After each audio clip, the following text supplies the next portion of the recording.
Malaya ang sinuman na maghain ng impeachment complaint laban kay Vice President Sara Duterte simula February 6, 2026. Ito ang petsa kung kailan magtatapos ang one-year ban sa paghahain ng reklamong impeachment laban sa opisyal batay sa desisyon ng Korte Suprema. Ayon kay House Committee on Public Accounts at Bicol Saro Party List Representative Terry Ridon, kung maghahain ulit ng impeachment case laban kay VP Sara, nakabatay ito sa katotohanan at accountability, hindi sa anumang pangako, gaya ng paniniwala ni Senador Amy Marcos na ang pork barrel umano sa 2026 budget ay posibleng magamit upang isulong ang panibagong impeachment laban kay Vice President Sara Duterte.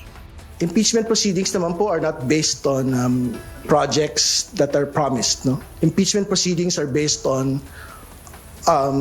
quests for truth and accountability, particularly on the use of confidential funds. No? So the basis for the impeachment last year has not changed actually for 2026. So if House members or civil society would want to file it again as soon as the one-year ban is finished, I think they are free to do so. And I don't think they will be motivated by any promises of any projects for 2026. Sa kasalukuyan, wala pang inilalabas na desisyon ng Supreme Court kaugnay ng apela ng Kamara sa desisyon nito sa impeachment case laban kay VP Sara. Pero ipinaliwanag ni Congressman Ridon ang posibleng maging kahinatnan anuman ang maging hakbang ng kataas-taasang hukuman, gaya ng kung maglalabas ng desisyon ang Korte pabor sa House of Representatives. So hopefully from today up until the 5th of February 2026, the Supreme Court will basically dispose of the matter already. Kasi syempre, pagka it is favorable to the House, it basically would mean that you don't need another impeachment complaint against the Vice President at this point. It basically means that the Senate will have to proceed to trial if it is favorable to the House. Ngunit paano naman kung sumapit na ang February 6 at wala pa ring desisyon ng Korte Suprema, o kung pagtitibayin nito ang unang desisyon hinggil sa impeachment case?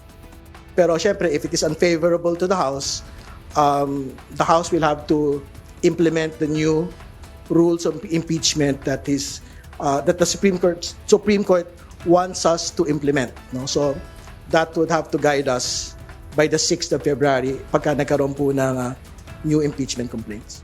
Samantala, si House Senior Deputy Minority Leader at Caloocan 2nd District Representative Edgar Erice iginiit na hindi siya maghahain ng impeachment complaint laban kay VP Sara.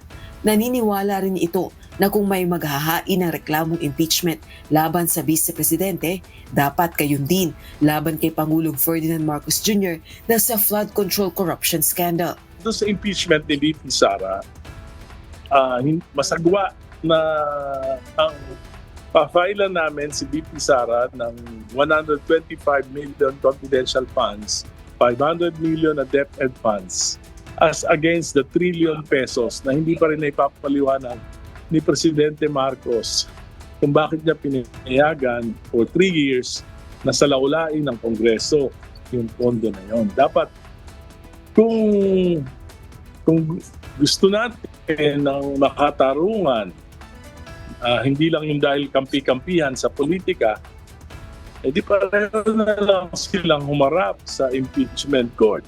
Pareho silang magpaliwanag dun sa mga akusasyon sa kanila. Rosa Licoz, UNTV News and Rescue. Diyos ang aming sandigan, serbisyo publiko ang aming pinahahalagahan.